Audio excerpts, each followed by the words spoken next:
Hey there. In the coming year, I would like to introduce you to the Permaculture Principles. There are 12 of them, so I figured that every month I would just make you a brief video like this one discussing one of the principles, kind of giving you an overview of it, and then throughout the month I'll just touch on that concept here and there. Sound good? Let's jump in. I'm McCare, and this is More Prana Gardens. Today we're going to be discussing Permaculture Principle number 1, observe and interact.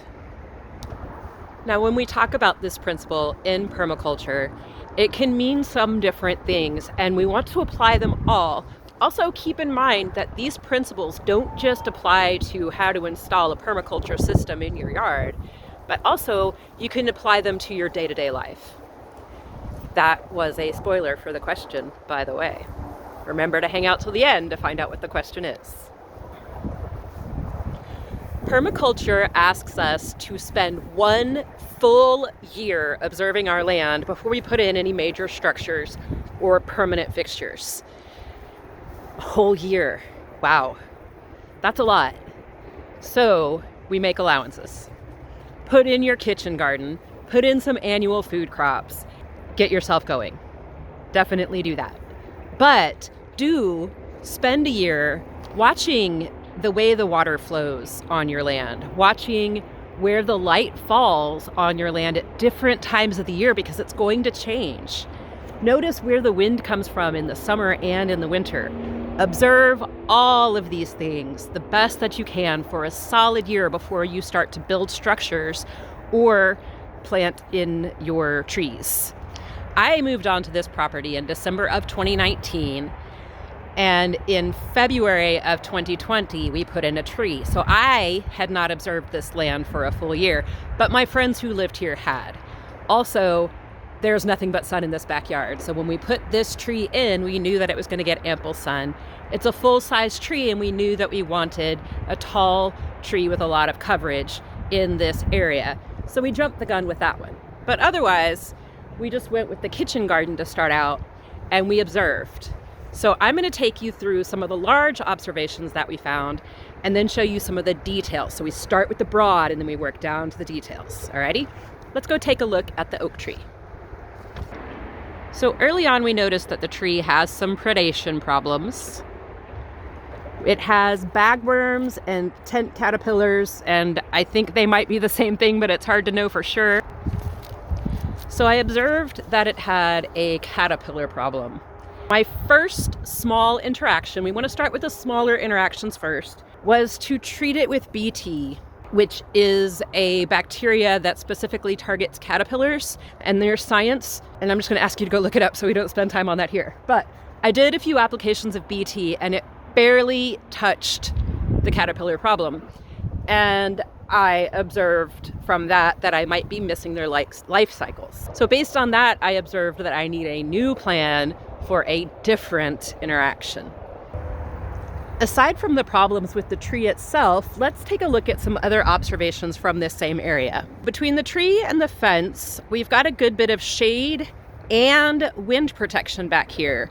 That means that my tomatoes that tried to grow back here got a much slower start due to the lack of sun, but they were in a microclimate and they lived through more frost and freezes than the more exposed tomatoes did. So I have observed that I have a shady spot that is also slightly cooler in the summer and slightly warmer in the winter. Another observation here, the ground here stays damp. This is at the low end of the yard. You can see we're coming downhill, downhill, downhill, and then we come to a flat area outside of the fence. So the water pools here.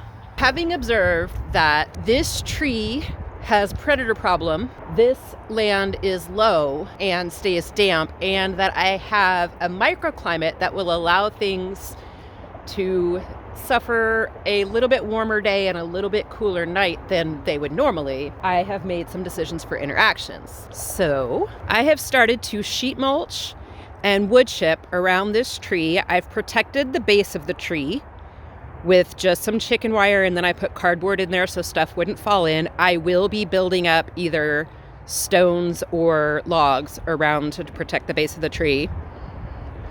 And then this is going to become a bit of a rain garden, medicinal garden, and pollinator garden.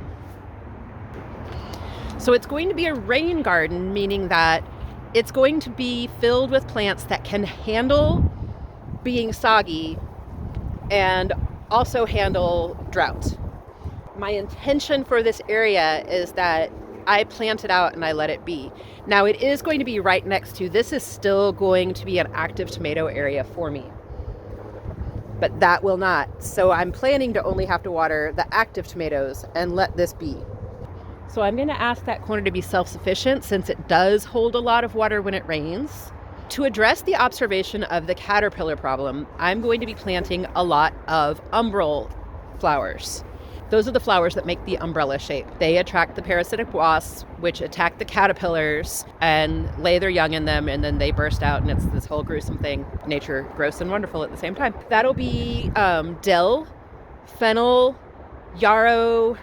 I put some carrot tops in the ground. If you plant a carrot top, it will make flowers and seeds. It will not grow a carrot, but that's the next year. Since this is a microclimate, I went ahead and put a marshmallow plant down there. It's going to appreciate the shade back there and the little bit of extra cool in the summer and the little bit of extra warmth in the winter. I am going to challenge you this week to notice things in your life that you already do that honor, observe, and interact. You notice a dirty towel in the middle of the floor, you pick it up and you throw it in the washer. You notice that your mouth tastes like coffee, so you go brush your teeth. We observe and interact every day. Start to take notice of those things and start to see other places that you observe things that you might be able to interact in small ways. So I promised you the question. Right now feels like a good time to ask you if you would like to get more content from More Prana Gardens. If you would like to hear more about the Permaculture Principles, please hit subscribe. And today's question is, what is one small thing in your life that you observe that you can interact with in an equally small way that will bring you a result that you want? Think about it, leave your answer in the comments, and know that I appreciate you. Later, y'all.